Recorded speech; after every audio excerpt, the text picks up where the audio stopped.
Bonjour à tous. Aujourd'hui, dans cette vidéo, je vais vous parler de la relation de couple. Beaucoup de personnes m'ont sollicité sur ce sujet et j'ai décidé donc de faire cette vidéo ce soir sur le sujet de la relation. Et pour ça, je vais vous raconter une histoire qui illustre un couple. Donc je vais choisir l'homme dans la relation de couple, mais ça peut être la femme. C'est interprété. De toute façon, ça reste une histoire, c'est une invention de ma part. Alors c'est un couple d'une quarantaine d'années, qui ont déjà pas mal d'années derrière eux, et qui ont deux enfants. Ce couple se dispute régulièrement, très régulièrement. Ça va pas très bien en fait entre eux. Ils se chamaillent un peu pour tout et pour rien, et l'homme a tendance à énormément faire des reproches à sa femme. Il y a toujours quelque chose qui ne va pas, quel que soit le sujet. Ça peut être, il n'y a pas assez de sel dans le riz, ou trop de sel, n'importe. Le linge n'est pas. Il voulait mettre telle chemise, mais la chemise n'a pas encore été lavée, ou en tout cas pas repassée. Bref, il va au quotidien faire beaucoup de reproches à sa femme. Et un jour, sa femme, étant très stressée, parce que en général, quand ça ne va pas dans un couple, ça ne va pas dans les deux parties, et donc étant très stressée et en grosse charge de travail et de pression par son mari, sur le retour du travail un soir, elle a un accident de voiture et tombe dans le coma. Elle reste plusieurs mois dans le coma. L'homme, attristé quand il a reçu l'appel, la mauvaise nouvelle, se retrouve face à la gestion de plusieurs choses.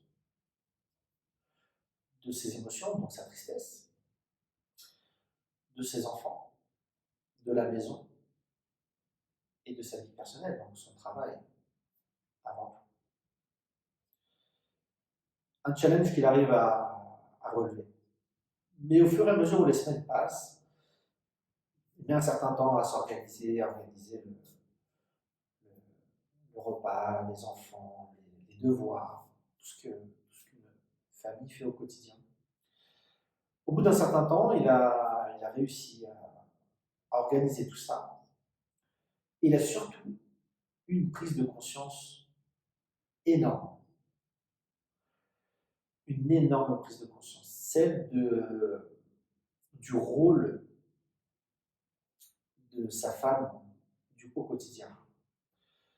Donc, il a pris conscience qu'elle avait un travail monstrueux au niveau de la gestion de la maison, des enfants, plus son travail à elle, à gérer. Il a pris conscience qu'il a été injuste avec elle à plusieurs reprises. Et un jour, sa femme se réveille du coma et rentre à la maison. Alors, selon vous, comment évolue leur relation de couple à ce moment-là? Est-ce que vous pensez qu'il continuera à se disputer avec sa femme pour une histoire de chemise, par exemple? Moi, j'imagine que quand il rentrera le soir du travail, si le manger n'est pas sur la table, il va lui dire veux-tu que je t'aide à faire à manger? Je vois que tu es fatigué, nous allons manger à l'extérieur ou commander à manger à l'extérieur. Est-ce que tu as besoin d'aide pour les devoirs des enfants, par exemple? Il va s'impliquer beaucoup plus. Qu'est-ce qui aura changé dans l'absolu? Qu'est-ce qui aura changé? La même maison, la même famille, le même homme. La seule chose qui change, c'est la perception. Il a changé de perspective. Il a vu les choses dans un autre angle. Il est passé de sa place à la place de sa femme. Donc, il a observé, il a subi le quotidien de sa femme. Donc sa perception a changé à ce moment-là. Donc son comportement a changé, s'est adapté.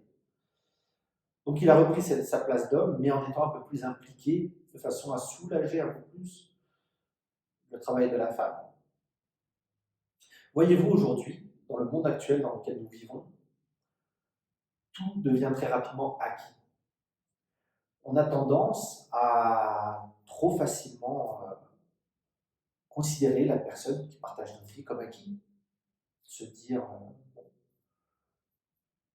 cette personne est là, donc je vais m'autoriser, vu que je l'aime et qu'elle m'aime, je vais m'autoriser à lui dire des choses qui parfois je ne pense pas, de la colère par exemple. Et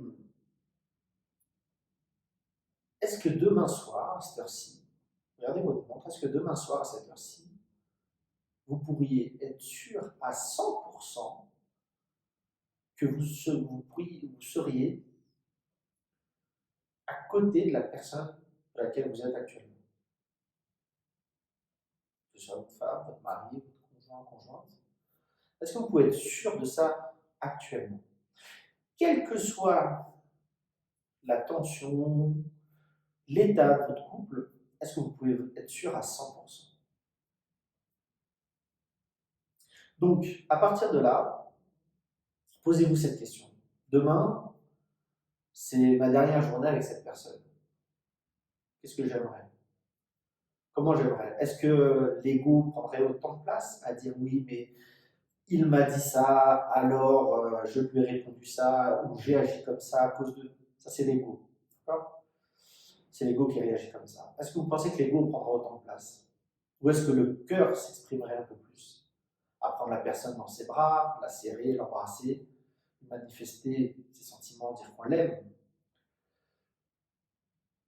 N'oubliez pas que la vie se vit pas semaine après semaine, mois après mois, année après année. Elle se vit jour après jour, heure après heure, minute après minute. Aujourd'hui, vous pouvez être là en bonne santé, comme dans une heure, être en très mauvaise santé. Parce que vous avez eu un accident, parce que vous avez perdu connaissance et on va vous dire que vous avez une maladie grave.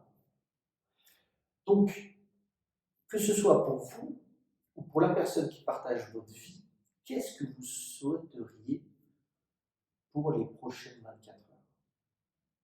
Est-ce que si vous pourriez être sûr et certain que dans 24 heures, vous ne seriez plus avec cette personne, est-ce que vous avez envie de lui dire tout ce que vous allez lui dire dans la journée de demain, ou même ce soir, à partir de là, maintenant, quand vous regardez cette vidéo?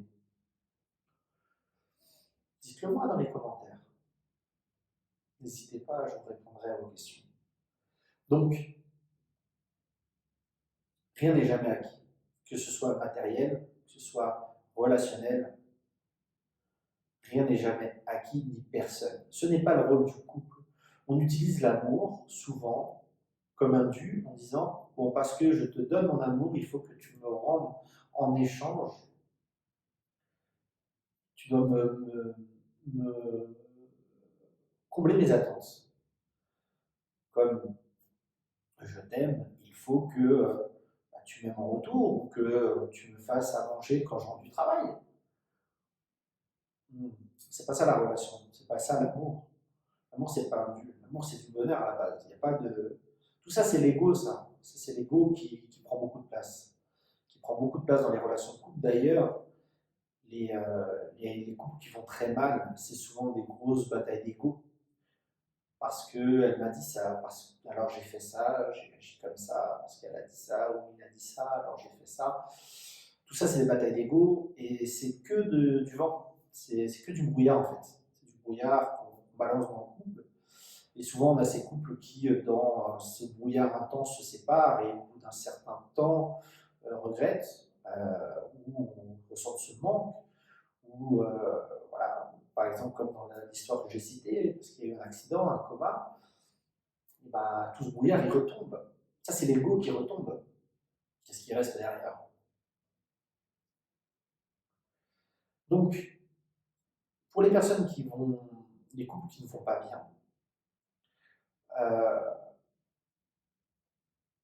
il y a un exercice que je préconise, c'est que à chaque fois que les deux partenaires se chamaillent, quelle que soit l'intensité, que ce soit grave ou pas grave, demandez-vous toujours qu'est-ce qui, dans mon comportement, a amené le comportement de la personne qui est en face de moi. Qu'est-ce que j'ai fait moi pour que cette personne réagisse comme ça? Parce que dans l'absolu, amour ou pas amour, on ne peut pas contrôler les actions de l'autre en face. Personne. Et si vous pouvez même essayer de contrôler un maximum les actions de vos enfants, eh ben, vous ne pouvez pas les contrôler à 100%. Donc, vous ne pouvez pas contrôler les actions de la personne qui est en face de vous. Donc, à partir de là, posez-vous la question, qu'est-ce qui, dans mon comportement, a amené l'autre à avoir ce comportement? Parce que si vous arrivez à comprendre la logique, c'est que tout part de soi. Et le soi, on peut le modifier. On peut modifier notre comportement. Si, admettons, votre mari n'agit pas comme ça d'habitude, vous l'avez rencontré, il agissait d'une façon, aujourd'hui, il agit d'une autre façon. Qu'est-ce qui, dans votre comportement, a fait qu'il a changé sa façon d'agir? Parce que si vous l'avez connu comme ça, vous l'avez accepté comme ça, il faut continuer à l'accepter comme ça. On n'est pas là pour changer l'autre. Et encore moins se servir de l'amour pour changer l'autre. Maintenant, s'il n'était pas comme ça et qu'il est devenu comme ça, c'est qu'il y a certainement eu quelque chose dans votre comportement qui a amené son comportement. C'est pour ça qu'on dit toujours que quand il y a des conflits, c'est du 50-50. Parce que vous avez votre part de responsabilité. Mais si vous vous focalisez sur sa part de responsabilité plutôt que sur la vôtre, vous allez perdre votre temps. Parce que le seul comportement que vous pouvez gérer, c'est le vôtre, pas celui de la personne en face. Je vous laisse méditer là-dessus. Voilà pour cette vidéo, les amis. N'hésitez pas à la commenter ou me poser des questions, j'y répondrai avec joie. À la partager, la liker comme d'habitude. Et je vous dis à très bientôt pour une prochaine vidéo. Allez, bye bye les amis.